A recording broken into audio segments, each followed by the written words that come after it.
Hi,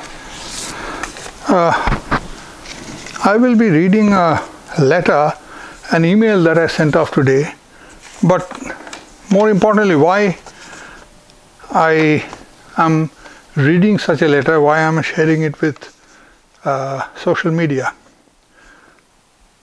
Mainly, this is to raise not just awareness, but to encourage some other people also to start asking hard questions.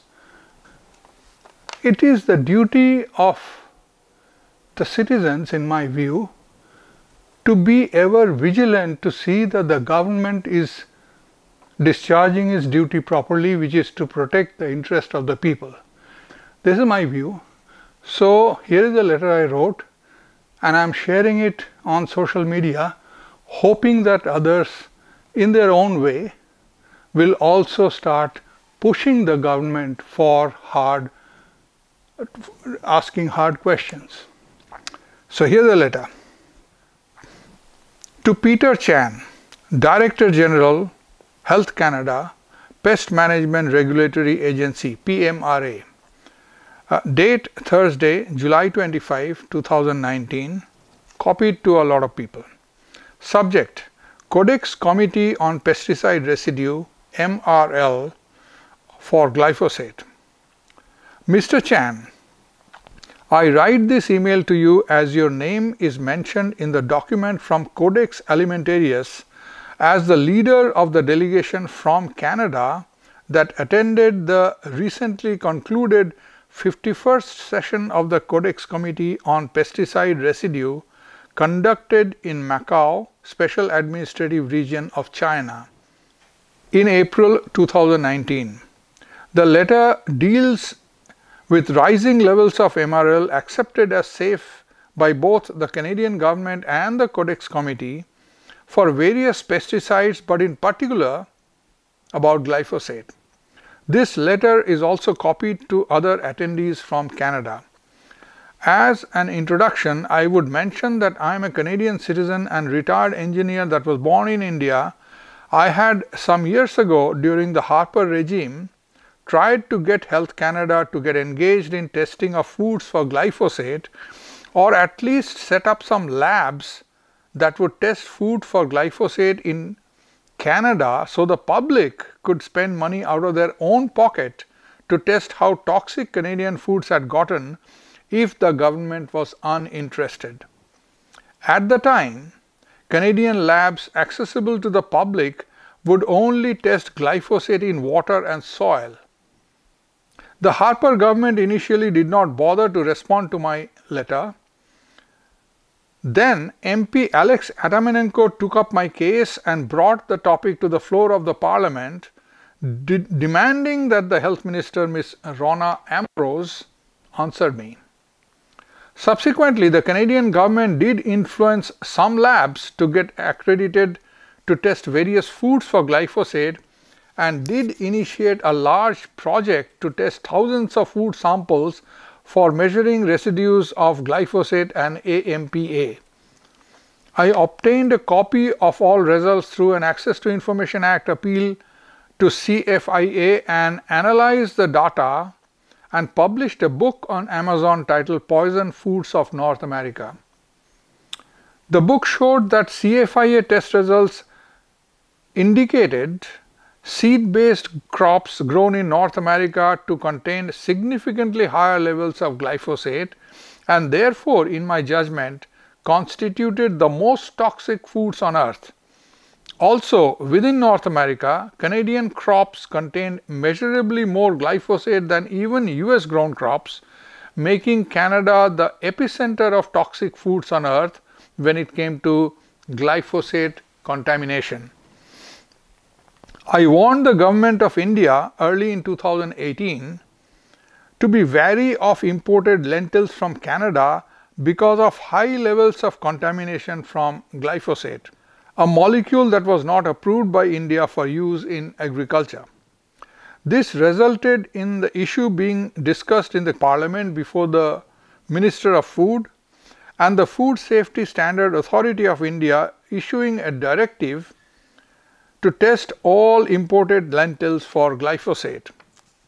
In March this year, an English language magazine published in India, Agriculture World, with over 10 million in circulation, published a lead story authored by me titled Glyphosate, a slow-moving horror. I am told some 3,000 copies of that issue had been taken by attendees from India to distribute among other Codex Committee attendees in Macao, China in April this year, which was also attended by you. Perhaps you saw a copy of the magazine and read the article. Now, I write this letter to you to ask a few questions. Number 1. Proof of safety of glyphosate. The Canadian government has not released the safety test raw data and report received by it back in the 1970s, which was submitted by Monsanto to prove that glyphosate was safe.